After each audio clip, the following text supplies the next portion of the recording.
లేదు. యువరాజుకి కూడా అటు ఇంటివాడికి, ఇటు నాయరుకి మధ్య ఒక దారి దొరికింది. మధ్యనున్న కాఫీ హోటలులోకి దూరాడు. హామ్లెట్ కూడా ఉండడమా ఊడ్డమా అని మదనపడకుండా, చేతికి అందిన డబ్బు తీసుకుని ఒఫీలియాని లేవదీసుకుని దేశాంతరం పోయి ఉండవచ్చు. తాపీగా దేముడే సమస్య పరిష్కరించును అనుకున్నాడు యువరాజు తన తెలివితేటలకి ఉప్పొంగిపోతూ. గండం గడిచిందిగాని కంపు కాఫీ తాగి రెండనాలు హోటలు వాడి ఎదాన పోయాల్సి వచ్చింది. బయటికొచ్చి సిగరెట్టు ముట్టించాడు యువరాజు. జేబులో ఇంకొక్కణ ఉంది. చరచర పెద్ద పుస్తకాల కొట్లోకెళ్లాడు. విజ్ఞాన సముద్రం అణువు నుంచి బ్రహ్మాండం వరకు సిగరెట్టెలా మానవచ్చో 3 సులభ పాఠాల్లో నేర్పే అమెరికా పుస్తకం నుంచి ఆత్మసాక్షాత్కారానుభూతి సిద్ధించడానికి మార్గదర్శిని వరకు పుస్తకాలున్నాయి. మానవుడు చూసిన వేల సంవత్సరాల ఘడియల విఘడియల చరిత్ర గంభీరంగా పరచుకుని ఉంది. మానవుడు సృష్టించిన ఈ మహావిజ్ఞాన సాగరం మధ్య మానవుడు ఒక చిన్న చేపలా అంతా ఒక్కసారి జీర్ణం చేసుకోవాలనే ఆరాటంతో తిరుగుతున్నాడు. ఈ దేవాలయంలో ఉన్నంతసేపు మహోద్వేగంతో ఆలోచిస్తాడు, ఉత్తేజితుడవుతాడు. యువరాజు అయితే ఉక్కిరిబిక్కిరే అయిపోయాడు. చాలా పుస్తకాలు కావాలనిపించింది, చదవాలనిపించింది. కొనబోయినంత పని చేశాడు. జేబులో అనాకాసు గామోసు గావుకేక వేసింది నేనొక్కర్తనే ఉన్నానోయ్. నా మొహం చూస్తే పుస్తకాలివ్వరు సుమీ అంటూ. నాకు తెలుసులే, నువ్వు ఎత్తి పొడవక్కరలే అన్నాడు యువరాజు. చదువుకుందామని బుద్ధిపుట్టి పుస్తకాలు కొనే తాహతులేని యువరాజుకి అసహ్యం వేసింది. కనీసం ఒక్క పుస్తకం దొంగిలిస్తే అన్న ఆలోచన దాకా వచ్చింది. బయటికొచ్చేశాడు అక్కడితో. గుమ్మం దాటుతూ పెద్ద బ్రహ్మాండమైన కథ రాయడానికి నిశ్చయించాడు. తిన్నగా అమెరికా పంపేస్తే ఒక్కసారిగా ఏ 25,000 వస్తుంది. జామ్మని చక్కని ఇల్లు, లైబ్రరీ, పెరట్లో స్విమ్మింగ్ పూలు, చక్కని పెళ్ళాం, మంచి రేడియో, లైబ్రరీ పుస్తకాలు, బుల్లి జర్మన్ కారు, ఉంగరాల జుత్తుగుల నల్లటి తీగలాటి డ్రైవరు, బొచ్చుకుక్క, తోలు పటక ఏర్పాటు చేయవచ్చు. ఈలోగా వరుసగా పజిల్సు కట్టేస్తే మళ్ళా ఏ లక్షో వచ్చి పడుతుంది. యువరాజుకింకో తీయని అనుమానం ఉంది. అది అస్తమానూ పైకి తీయడు. అది వచ్చినప్పుడు అతనికెన్ని దృశ్యాలో స్ఫురిస్తాయి. ఎక్కడో, ఎవరో, తన పేరుగులవాడు ఒక పజిల్ కడతాడు. ఈలోగా తన దరిద్రం, క్షోభ భారీగా పెరిగి బ్రతుకు భారం అవుతుంది. ప్రేమించిన పడతి వరించదు. డబ్బులేదని వాళ్ల నాన్న అంతకన్నా వరించడు. బికారి వెధవ అని అవమానితుడై ఆత్మహత్యకి మర్నాడు ముహూర్తం నిశ్చయించుకుంటాడు. ఇంకో గంట టైముందనగా తన జీవిత పరిధిలోకి తొంగి చూసిన ఆడ, మగ, పిల్ల, జల్లా తన మరణానంతరం తన మీద ఎలా జాలిపడతారో టెక్నికలర్లో ఊగించుకుంటూ ఉంటాడు. అంతలో హఠాత్తుగా పజిలు కంపెనీ వాళ్లు నానా హడావిడిగా వచ్చి తనకి ఫస్టు ప్రైజు వచ్చిందని చెప్పి, తన ఆశ్చర్యం గమనించకుండా తన మాట వినకుండా బంపర్ ఆఫరు ₹1,00,000 వంటగట్టి ₹10,000 తన దగ్గర టిప్ తీసుకుని చక్కా పోతారు. అప్పుడు తనంటే కసివున్న వాళ్లంతా ఉక్కిరిబిక్కిరయ్యేట్టుగా తన ప్రైజు వెల్లడిస్తాడు. తనను నిన్న బికారి అన్న వుడ్ హావ్ బీన్ మావగారు, ఆయన కూతురు అన్నన్న అనుకుని తనని శ్రీకరుడని పొగిడి పెళ్లికి తయారవమంటారు. ఈలోగా ఎవరి ప్రైజు తనకి పొరపాటుగా వచ్చేసిందో అతన్ని వెతికి పట్టుకుంటాడు తను. నిజం చెప్పి డబ్బు తీసుకోమనేసరికి వాడు బోరున ఏడ్చి సొమ్మసిరి తెప్పరిలి, సగం నీకే అని ఇచ్చేస్తాడు. న్యాయంగా ఆర్జించుకున్న ఈ డబ్బుతో యువరాజు ఇక్కడితో కల ఆపేస్తాడు. ఈ అనుమానం అతనికి చాలా కాలం నుంచి ఉంది. ఈసారి మాత్రం కాస్త ఇంకాస్త మెరుగైన ఆలోచన వచ్చింది. ఆ పజిలేదో తను కడితే మంచిదని. ఆ వెంటనే రోడ్డు మీద ₹1 కాసు దొరికేసరికి విధి వైచిత్రి గురించి బోలెడు ఆశ్చర్యంతో గుండెలు బాదుకుని శుభస్య శీఘ్రమనుకున్నాడు. మళ్ళా మనసు మారకుండానే కెళ్ళీకొట్లో పజిలు కాగితం అడిగి పుచ్చుకుని పోస్టాఫీసువారి కలం సిరాబుడ్డి సహాయంతో 4 బేడ ఎంట్రీలు నింపాడు. అంతకన్నా ఎక్కువ అనవసరం. ఆత్మవిశ్వాసం కలవాడికి. అదృష్టం ₹1 బిళ్ల వేషంతో వచ్చి హలో అంటున్న వాడికి ఠారున వచ్చి పడాలి ప్రైజు. ₹1 పెట్టి పోస్టలార్డరు కొన్నాక కవరుకి డబ్బులు చాలవన్న జ్ఞాపకం వచ్చింది.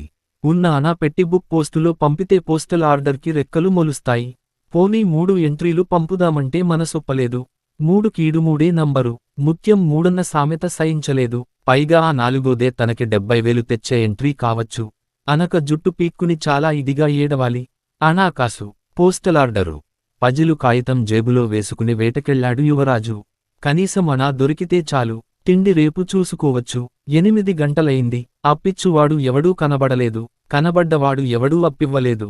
నీరసం ఎక్కువైపోతోంది. కళ్ళు చీకట్లు కమ్ముతున్నాయి.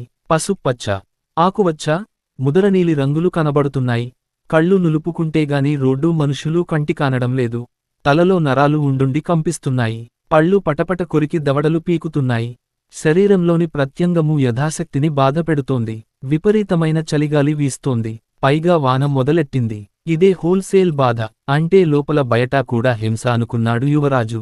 పోస్టలార్డర్ని పజిలు ఎంట్రీని చొక్కా కింద పెట్టి కాపాడుతూ అందమైన అమ్మాయిలు విలాసంగా వెళుతున్నాడు. కుర్రవాళ్లు ఈల వేస్తున్నారు. యువరాజు లేని ఉత్సాహం తెచ్చుకుని ఈల వెయ్యబోయాడు కాని పెదిమలు మండాయి. గొంతుకలో గులకరాయి అడ్డు నిలిచినట్లు నొప్పి పుట్టింది. ఈల రాలేదు. కాఫీ తాగినా బాగుండును. అనాకి టీ వస్తుంది. సిగరెట్లు లేవు. గడ్డం పెరిగింది. పజిలు కట్టాలి. కాళ్ళు పీకుతున్నాయి. రూముకి నడవడం అసంభవం. ఇంటివాడి అద్దె. తల అడ్డంగా తాటించాడు. ఎదురుగా ఒక చిన్న హోటలుంది. జనం అట్టే లేదు. చరచర నడిచి వెళ్లాడు డబ్బుల బల్ల దగ్గరికి. చూడండి, నేను డబ్బు పారేసుకున్నా. మా ఇల్లు దూరం. మీకేనభ్యంతరం లేకపోతే ఈ పోస్టలార్డరు తీసుకుని ₹1 చెయ్యండి. నాదేముందండి గట్టిగా ప్రొప్రైటర్ని అడగండి. అదిగో ఆయనే అన్నాడు వాడు. ఓళ్ళు చచ్చిపోయినట్టయింది. ఎవరూ వినలేదు గదా. తెగించాడు. కాఫీ తాగుతున్న ప్రొప్రైటరుతో దగ్గర చేరి మెల్లిగా చెప్పాడు. మాకెందుకండి ఇది అయినా ఆరణాలు తీసుకోండి అన్నాడు. ఆలోచించడం మానేసి పోస్టలార్డర్తో పాటు తను హామీ ఇచ్చాడు. సరే అన్నాడు యువరాజు. కృతజ్ఞతాపూర్వకంగా నింపిన ఎంట్రీ కాగితము ఆల్ కరెక్టు వస్తుందని. ఆరణాల్లో 2 కాఫీ తాగాడు. ఇందాక అనాతో కలిసి ఇంకా 5 చార్మినారు సిగరెట్టు పెట్టె అగ్గిపెట్టె కొనేశాడు. 3 మిగిలింది. బస్సుకి బేడవుతుంది. మాసిన గడ్డంతో అంతకంటే మాసిన బట్టలతో ఒక పెద్ద మనిషి సమీపించాడు. ఇంగ్లీషులో ఆరంభించి తెలుగులో ముగించిన అతడి అభ్యర్థన సారం ఇది. అతని పర్సు పోయిందట. ఇల్లు చాలా దూరం. చప్పున వెళ్ళాలి. తన దగ్గర అనా స్టాంపు ఉంది. అది తీసుకుని అనా. యువరాజుకి ఏడుపు పొంగుకొచ్చింది. ఎటుచేపు బస్సెక్కుతారు అన్నాడు. నయమే. తూర్పువేపు వెళ్లే బస్సు. తను వెళ్లేది పడమటికి. స్టాంపు తీసుకుని అనా ఇచ్చాడు. ఆయన మళ్ళీ ఇంగ్లీషులో బాధపడి వెళ్ళిపోయాడు. నేషనల్ సేవింగ్సు సర్టిఫికేటును కొనండి అంది బస్సు మీది బోర్డు. ఆ కొన్నామండి. ఇప్పుడే అనుకుంటూ అనా స్టాంపు చూసి నవ్వాడు యువరాజు. బస్సెక్కి కిటికీ దగ్గర కూచున్నాడు. అమ్మయ్య అని. బస్సులో కూచుని 10 నిమిషాల సేపు మరణించాడు యువరాజు. మెల్లిగా తిప్పు ప్రారంభమైంది. మరో 3 నిమిషాలకి భరింపరానంతగా తిప్పసాగింది. కణతలు వేడెక్కాయి. ఓళ్ళు కాలిపోతోంది. కళ్ళు భగ్గుమంటున్నాయి. పళ్ళు గిట్టకరుచుకుని చలి తట్టుకుంటున్నాడు. తను దిగాల్సిన చోటు వచ్చింది. బస్సు దిగుతూనే భళ్ళున వాంతి అయింది. జనం చుట్టూ చేరి జాలిపడి సోడా తాగమని సలహా ఇచ్చారు. లేచి సోడా కొట్టుకెళ్లాడు. స్టాంపు బయటకు తీసి మళ్ళా పాఠం వప్పజెప్పబోయాడు. ఈ అనా స్టాంపు తీసుకుని మతిపోయింది. కళ్ళు పెద్దవి చేసి మళ్లీ పరిశీలించాడు. అది వాడిన స్టాంపు. దాని మీద ముద్ర ఉంది. కొంచెం మంచినీళ్లు ఇస్తావో వాంతి అయింది అన్నాడు. మొహం కడుక్కుని బయల్దేరాడు రూముకి. 10 దాటింది. ఇంటివాడు నిద్రపోయి ఉంటాడు. మెల్లిగా రూము చేరితే హాయిగా దుప్పటి కప్పుకుని కమ్మగా ఆలోచించుకుంటూ ఆశపడుతూ పడుకోవచ్చు. తెల్లారకట్టే మళ్లీ వాడు లేచేలోగా వెళ్ళిపోవాలి. కోళ్ల దొంగ పద్ధతిలో ఉంది అనుకున్నాడు యువరాజు మేడ మెట్లెక్కుతూ. 2 నిమిషాల అనంతరం వెచ్చగా దుప్పటి కప్పుకుని పడుకున్న యువరాజుకి పొద్దుటి మహారాజు జ్ఞాపకం వచ్చాడు. 10 గంటలకి రోడ్డు కుళాయి దగ్గర పూటుగా నీళ్లు తాగిన మహారాజుకి పులక మారింది. బాకీ వాళ్లు తలుచుకుంటున్నారు అనుకున్నాడు. రాత్రి 9 వరకు కాలికి బలపం కట్టుకు తిరిగిన మహారాజుకి కాని అప్పు పుట్టలేదు. దాదాపు తనకి తెలిసిన 10 మంది స్నేహితులు ఎన్ని బాధలు పడుతున్నారో వాళ్ల దగ్గర ఇవాళ మధ్యాహ్నందాకా ఉన్న ₹2 ఎలా ఖర్చుపెట్టి యాతనలు పడ్డారో సవివరంగా విన్నాడు. సానుభూతి చూపాడు. కొందరి కోపం కన్నీళ్లు కూడా కార్చి తన తల తాకట్టు పెట్టేనా వాళ్లకి అప్పు పెడతానని హామీలు ఇచ్చాడు. 9:30కి వానలో నడుస్తూ తన పెళ్ళాం బిడ్డల మీద జాలిపడడానికి, తనని తనే ఏవగించుకోవటానికి ఉపక్రమించాడు. తనకి పట్టాభిషేకం చేసిన పెద్దల్ని, ఆనాడు చందన తాంబూలాది సత్కారంబులందుకుని ఆశీర్వదించిన పెద్దల్ని తిట్టుకున్నాడు. కొంప చేరేసరికి పెళ్ళాం బిడ్డలు మేలుకుంటే బావుండదు. మొహం చెల్లదు. ఇత్తడి చెంబేదని పెళ్ళాం అడిగితే ఏం చెప్తాడు? అప్పు దొరకడం లేదు పిల్లలు వస్తున్నారంటే ఏమనాలి? అందుకే వాళ్లు నిద్రపోయేక తను నిశ్శబ్దంగా వెళ్లి అరుగుమీద పడుకుంటే మంచిది. పొద్దున్నే లేచి గట్టిగా ప్రయత్నించి లేపోతే పెద్దమ్మ కాళ్లే పట్టుకుని మరో ₹1 సంపాదించి ఇంటి మొహం చూడొచ్చు. మహారాజుకి ఆకలేసింది. తిరిగి ఉన్న మీదట ఒళ్ళు తూలుతోంది. కోటు పంచా తడిశాయి. మంచినీళ్లు తాగడానికి రోడ్డు కుళాయి దగ్గర ఆగాడు. ఎవరో మహారాజు విలాసంగా పాడుకుంటూ సైకిలు మీద వస్తున్నాడు. తెలిసినవాడేమో. సైకిలు వెళ్లేవరకు ఆగి కుళాయి నొక్కాడు. నోరు తెరిచాడు. వంగి ఒక్కసారిగా ఏడుపు పెల్లుబికింది. గట్టిగా ఏడవాలనిపించింది. చుట్టూ చూశాడు. దగ్గరలో ఎవరూ లేరు. కుళాయి గట్టు మీద కూచున్నాడు. 2 చేతుల్తో మొహం మూసుకుని బోరున గుండెల విసేలా నరనరాలు కదిలిపోయి నాభి కంపించేలా ఏడిచాడు. నిమిషంసేపు తన ఏడుపు తనే విన్నాక కొంచెం బరువు తగ్గింది. మరో కెరటం పొంగింది. కుమిలి కుమిలి ఏడిచాడు. వేడి కన్నీళ్లు ధారాపాతంగా ప్రవహించాయి. ఎంతో హాయినిచ్చింది ఆ ప్రవాహం. అప్పుడు అంతకన్నా భగవంతుడు చెంపలు నిమిరినట్లయింది. చాలా రోజుల తరువాత ఈనాడు దేముడు జ్ఞాపకం వచ్చాడు. అప్రయత్నంగా ఆకాశానికి నమస్కరించాడు. వెంటనే ఇటూ అటూ చూశాడు. ఎవరైనా చూశారేమోనని నవ్వుకోబుద్దేసింది. కానీ నవ్వు రాలేదు. కాస్త తేలికబడిన మనసుతో చల్లని నీళ్లు పెట్టి మొహం కడుక్కున్నాడు. పొట్టపూటుగా నీళ్లు తాగేశాడు. పలక మారింది. ఎవరో తలచుకుంటున్నారు. గాబోలు మొహం తుడుచుకుని ఇంటికి బయలుదేరుతూ అనుకున్నాడు చొక్కాతో. స్వస్తి. వెచ్చగా దుప్పటి కప్పుకుని విప్పారిన కళ్లతో చీకటి చూస్తూ వెల్లకిలా పడుకున్న యువరాజు మహారాజును గుర్తుకు తెచ్చుకుని అతనిదే జీవితమనుకున్నాడు. ఎక్కడెక్కడ తిరిగినా కొంప చేరేసరికి వచ్చారా అనడానికి భార్య, నాన్న అండానికి పిల్లలు. ఎన్ని కష్టాలున్నా కలోగంజో తాగుతూ ఆనందాన్వేషణలో ఉన్న సుఖాన్నో, సౌఖ్యాన్వేషణలో ఉండే ఆనందాన్నో పొందవచ్చు. నా అన్న వాళ్లుంటారు. గృహమే కదా స్వర్గసీమ. సరిగ్గా అదే సమయానికి ఓరిగిలా వేసి ఉన్న తలుపును మెల్లిగా తీసి లోపలికెళ్ళి పెళ్లాంబిడ్డలు నిద్రపోతున్నందుకు దేవుడికో దండం పెట్టుకుని నిశ్శబ్దంగా మంచం కదలకుండా శయనించి కోడిగుడ్డు దీపాన్ని చూస్తున్న మహారాజుకి యువరాజు గుర్తుకొచ్చాడు. ఏ సంసార తాపత్రయం లేని స్వేచ్ఛాజీవి. పక్షిలా విహరిస్తాడు. ఉంటే తింటాడు, లేకపోతే గుక్కెడు నీళ్లు తాగి కడుపులో కాళ్లెట్టుకు పడుకుంటాడు. బెంగా బెడదా ఉండదు. అతని పనే పోయి నిద్రకుపక్రమిస్తున్న మహారాజా యువరాజు కూడా ఆకారం ఏర్పడని, తమకే అర్థం కాని ఈ కోరికలని నెరవేర్చవలసిందని పరమేశ్వరుణ్ణి ప్రార్థిస్తూ ఒకే ముహూర్తాన చేతులు జోడించి మనసారా నమస్కరించారు. అర్ధాన్వేషణం. అనగనగా ఒక భావి భారత పౌరనిర్మాత శివాజీ గురువుకి జీతం ఎంత ఇచ్చేవారో తెలియదుగాని ఆయన నెల జీతం. అందువల్ల ఒక నరసన్న మాస్టారి జీతం ఎంతో పబ్లికువ చెప్పుకోకపోయినా రూపాయికి ₹2.5 బదులు కనీసం 3 ఇప్పిస్తే ఈ పూట అపూబా ఇబ్బంది అటే లేకుండా కాలక్షేపం చెయ్యవచ్చునంటే సరిపోవచ్చు. నరసయ్య మేస్టారికి ఈ ₹3.5 సమస్య. పెద్ద సమస్య. గంపెడు పిల్లలు, తల్లి సమస్య. సర్కారు వారు ₹3.5కి బదులు 300 సలహాలు, 30 హామీలు, కొల్లలుగా కన్నీళ్లు చదివించారు.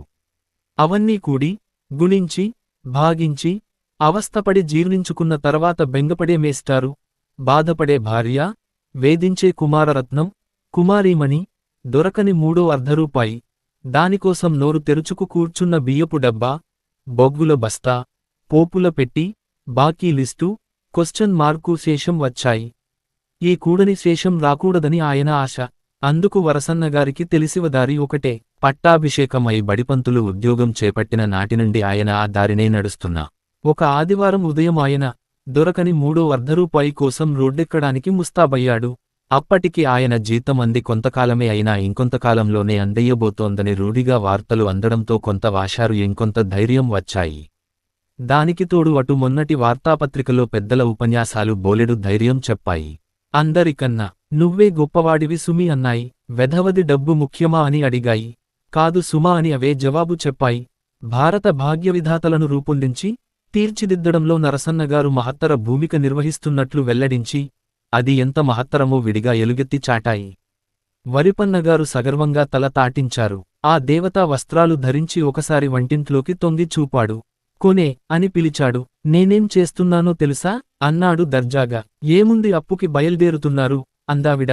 చారు పోపులో వేసే మిరపకాయలని 2తో భాగించవలసి వచ్చినందుకు విచారిస్తూ. నరసన్నగారు ఫకాలున నవ్వి, అది మామూలు కథే. నేను చేస్తున్న మహత్తరమైన పని ఏమిటి అన్నాడు. ఆవిడ మాట్లాడలేదు. భావి భారత భాగ్యవిధాతలను తీర్చిదిద్దుతున్నాను. ఆవిడ నవ్వింది. ఉద్ధరిస్తున్నారులెండి. కాని మరే అది కూడా చేస్తున్నానుట. ఆ ముక్క కూడా పత్రికలో రాశారనుకో. ఇప్పటికి అయింది చాలుగాని శేషయ్య గారొచ్చి కూర్చుంటాడు పీకెలమీద. త్వరగా వెళ్ళి ఆ 50 పుట్టించుకురండి, లేకపోతే చెంబూ తపేలా వేలం వేస్తాడు అందావిడ. వెళ్తున్నాముగా. నాకు మాత్రం ఏ రోడ్డు తొక్కినా ఎవడో ఓరునదవారం అమాంతం మీద వాల్తాడని భయంగా ఉంది అంటూనే ఆయన గుమ్మం దాటి వీధిలో కాలు పెట్టారు. పెడుతూనే ఓ పెద్ద సైజు రుణదరాజు సుడిగాలిలా వచ్చి వరసన్నగారిని నానామాటలు అనేసి ఉక్కిరిబిక్కిరి చేసేసి హాట్పాట్ అనేసి వాడలకొట్టేసి రివ్వున వెళ్ళిపోయాడు. ఆ రోజు సాయంత్రానికల్లా బాకీ చెల్లించకపోతే మర్నాడు సోమవారం బళ్ళోకొచ్చేసి 1 గంటలోగా పరుగునినపేట. సాయంత్రానికల్లా ఉద్యోగాన్ని గంగలోనూ కలిపేస్తానని ధైర్యం చెప్పి మరీ వెళ్లాడు రుణదుడు. నరసన్నగారు సగం చచ్చిపోయారు. మిగతా సగంతోటే అర్ధాన్వేషణకి బయల్దేరాడు. అడుగడుగునా ఒక సుడిగాలి వచ్చి పడేది. ఒక్కొక్కసారి అది వడగాలిలో వచ్చి గూట వాయగొట్టేది. ఎక్కడికక్కడ సంజాయిషి ఇచ్చుకుంటూ వాయిదా వేడుకుంటూ అడుగులు వేస్తున్నాడు వరసన్నగారు. సుడిగాలికి మధ్య ఆప్తులు, మిత్రులు, పరిచితులు, శిష్యుల తండ్రులు అక్కడక్కడ కనబడ్డప్పుడు ఆకాశానికెగినాడు నరసన్నగారు. ఎక్కడికక్కడ తన కథ చెప్పుకుంటూ, బ్రతిమాలుతూ, బామాలుతూ, తనకి వారం రోజుల్లో రావలసిన మొత్తాట, 10 రోజుల్లో వచ్చే తేదీ మనియార్డర్లు, 15 రోజులు తిరిగేసరికి ఒరిగిపడే పెద్ద మొత్తాలు, వాళ్లకి వివరిస్తూ, వాళ్లకి హామీ ఇస్తూ, తవని నమ్మించుకుంటూ, ఓదార్చుకుంటూ, ఆశ పెట్టుకుంటూ, ఒట్టు పెట్టుకుంటూ అడుగులు వేశాడు నరసన్నగారు. హఠాత్తుగా వీధిలో పంచలనం రేగింది. దీర్ఘదర్శులు అయిన వాళ్లంతా అందుబాటులో ఉన్న సైకిళ్లు, బళ్ళు ఎక్కి వాడావుడిగా వెళ్ళిపోతున్నారు. వాహనాలు లేనివాళ్లంతా వాకింగ్, రేస్ వేసుకున్నట్లు చకచక నడచి వెళ్ళిపోతున్నారు ఎక్కడి పనులు అక్కడ వదిలేసి. ఇందరిని ఇంత వాడలేసిన ఆ ఉత్పాతం ఏమిటా అవి వరపన్నగారు కొంచెం ఆగి పరకాయించి చూశాడు. వల్లనివాడు, 4 అడుగుల పొడుగువాడు, దడదడ అడుగులు వేసుకుంటూ వచ్చేస్తున్నాడు. అతని సన్నని, నల్లని కళ్ళు రెండూ అతి బహిరంగంగా సిగ్గులడ్డా, డాబో దర్శం లేకుండా నవ్వేస్తున్నాయి. పారిపోయిన వాళ్లకి పగ్గాలు తగిలించి, బిగించి, విలేసి, కుదేసి, నువ్వు నవ్వితీరాలంటున్నాయి అని నవ్వుతున్నాయి. అవి నవ్వాక అతను కూడా నవ్వుతున్నాడు. ఆపైన అప్పు అడిగేసి ఉచ్చేసుకుంటున్నాడు. పారిపోయిన దీర్ఘదర్శులు పారిపోగా, మిగిలిపోయిన ప్రాప్తకాలజ్ఞలంతా అతని చూపులు గుచ్చుకోకుండా మొహాలు ఏటో తిప్పేసుకుంటున్నారు. కొందరు చేతికి దొరికిన పుస్తకాలు, పేపర్లు, అవీ లేకపోతే జేబులో పద్దుబుక్కులు, విజిటింగ్ కార్డులు, కొట్లమీద బోర్డులు విపరీతమైన శ్రద్ధతో చదివేస్తున్నారు. ఈశ్వరేచ్ఛ వల్ల ఇంకొంచెం సమయస్ఫూర్తి గలవాళ్లు ఆ బేడా ఇచ్చి, భారతీయ వర్తక వాణిజ్య రంగాల పురోభివృద్ధికి, తద్వారా పంచవర్ష ప్రణాళిక సర్వతోముఖ విజయానికి యథాశక్తిగా ఎందుకు తోడ్పడరాదన్న ఊహతో దగ్గరలో ఉన్న కాఫీ హోటల్లోకి దూరిపోతున్నారు. మాత్రం ఈపాకూడా లేనివారు అతనికి దొరికిపోతున్నారు. కాని ఉండడానికి ఆస్కారం లేదని నిదర్శనాలు చూపి మరీ నిరూపించబోయిన జేబులోంచి గూడా అతను ఆర్దోపర్లో అప్పు పుట్టిస్తూనే ఉన్నాడు. అర్జంటుగా ఎక్సరే ఫోటోలు తీస్తున్న అతని కళ్ళు క్షణంలో సగంసేవు నరసన్నగారి మీద వాలాయి. అతను ఆయనకు తెలుసు. నరసన్నగారి కళ్ళు ఆ సంగతి మర్చిపోయినట్టుగాని, జ్ఞాపకం లేనట్టుగాని, తెలియనట్టుగాని అభినయించలేదు. నిజం చెప్పి ప్రతివాసం విసిరాయి. ఎక్సరే ఫలితాలు చూచుకుని, ఆయన వంక జాలీగా ఓ చూపు చూసి ఆయన తరువాత ఖాతాదారు మీదకు ఉరికాడు. దొరకని 3వ అర్ధరూపాయి కోసం వేట కొనసాగించారు నరసన్న మాస్టారు. 10, 11, 11:30, 30, 50, 55, 6, 7, 8, 9, 9:30, 12 అయ్యాయి. ఎండ, గాడుపు, ఆకలి, అనమానం మండుతున్నాయి. గూటలు వాయగొడుతూ అన్నాయి. విస్త్రాణ, బెంగ క్షణక్షణం పెరుగుతున్నాయి. అయ్యా నరసన్నగారు ఇంటికి దయచెయ్యండి. కాస్త ఎంగిలి పడదాం అన్నాడు. కడుపులో కాముడు. ఏడిశావు లేవోయ్ పూర్తిగా తగ్గిపోవోయ్. ఇవాళ ఈ యారయప్ప పుట్టించకుండా ఇంటికి వెళ్ళడానికి వల్లకాదు అన్నాడు నరసన్నగారు. మీ ఇష్టం అఘోరించండి. చిత్తం మీరు కాస్సేపు నోరు మూసుకోండి. హానీ కలర్ కనీసం ఒక సోడా కొనిపెట్టండి. నరసన్నగారికి ఒళ్ళు మండిపోయింది. వెంకెబ్డవా హన్నా అనుకున్నాడు. తిన్నగా వీధి కుళాయి దగ్గరికెళ్ళి పొట్టపూటుగా నీళ్లెక్కించేశాడు. అక్కడితో కడుపులో కాముడు ఊపిరి సలపక శుక్కిరిబిక్కిరైనోరు మూసుకున్నాడు. 3 గంటలు వేశారు. ఇంకో అరగంట కూడా గడచింది. నరసన్న గారికి దమ్మిడీ ఎలకలేదు. అరగంటలు తిరిగిన కొద్దీ సోమవారం దగ్గరకొచ్చేస్తోందన్న భయం ఎక్కువ కాసాగింది. అప్పలవాళ్లు పీకలమీద కత్తిలా ఉన్నారు. ఉదయం బెదిరించిన ఆసామి అన్నంత పని చేసి తీరతాడు. మధ్యాహ్నానికల్లా పరువు సాయంత్రానికి ఉద్యోగం నాశనం చేస్తాడు. ఆ తరువాత ఆకలి అన్నాడు అప్పుడే నిద్రమేలుకున్న కడుపులో కామేశం. వరసన్నగారు సమాధానం చెప్పలేదు. ఆ చెట్టున మామిడి పండుంది. ఈ సందులో ఎవరూ లేరు. చటుక్కున అది కొయ్యరాదు అన్నాడు కామేశ్వరరావు. తప్పు అన్నాడు నరసన్నగారు కొస్త గంభీరంగా. అన్నాక కొంచెం సంతోషం కరిగాయి. కలిగాక కొంచెం సత్తా వచ్చింది. ఈ కాస్తకీ మహాపురుషుడవనుకుంటున్నావా అన్నారెవరో సన్నగా.